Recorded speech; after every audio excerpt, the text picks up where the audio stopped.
Hello everyone, আমি রিয়া। আজকে আমি তোমাদের কাছে আমার বার্থডে ছোট্ট একটা মিনি ভ্লগ নিয়ে চলে এসেছি। তো আমার বার্থডে 30 তারিখ চলে গিয়েছিল, তোমাদের সঙ্গে একটা ছোট্ট মিনি ভ্লগ শেয়ার করেছিলাম, তোমরা নিশ্চয়ই দেখেছো। তো ওই দিনকার কোনো কিছুই আয়োজন করা হয়নি।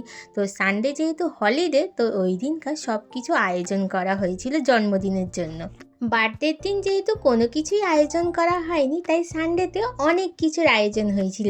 আর এই আয়োজনের মধ্যে প্রথমেই ছিল 5 রকমের ভাজা: পটল, কুমড়ো, বেগুন, ভেন্ডি আর চিচিঙ্গে। প্রথমেই নুন হলুদ মাখিয়ে নিয়ে পটল, কুমড়ো, বেগুন এইগুলোকে ভেজে নিলাম। আর মায়ের সঙ্গে আমি হেল্প করছিলাম, কারণ মা একা এতগুলো কোনো কিছুই পারবে না।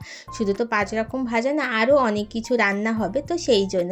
তো সব কিছু ভাজা হয়ে যাওয়ার পরে মা পাশের গ্যাসে পায়েসের জন্য দুধটা গরম করছিল। পায়েসটা এখন হবে না, কারণ এতগুলো রান্না আছে, পায়েসটা করতে গেলে একটু সময় লাগবে আর ধৈর্য লাগে পায়েস করার জন্য। তো পায়েসটা হবে সন্ধেবেলায়। মা একদিকে মাছগুলোকে ভেজে রেডি করে রাখছিল, আর অন্যদিকে আমি মাংসটাকে ম্যারিনেট করে রেখে দিলাম, কারণ মাংসটা আগে থেকে ম্যারিনেট করে রেখে দিলে মাংসের স্বাদটা দ্বিগুণ বেড়ে যায়। তো ওই জন্য আমি আগে থেকেই ম্যারিনেট করে রেখে দিলাম। আর মায়ের প্রায় মাছ ভাজা কমপ্লিট হয়ে যাবে, কারণ মায়ের মাছ ভাজা হয়ে গেলে মা মাছের তরকারিগুলোকে রেডি করবে, কারণ এতগুলো মাছ আছে, তো অনেক রকম তরকারি হবে বলেই। তাই জন্য আগে থেকে আমি মাংসটাকে ম্যারিনেট করে রেখে দিলাম। তারপরে মাছের তরকারিগুলো সব রেডি হয়ে যাওয়ার পর মা মাংসটাকেও বসিয়ে দিল।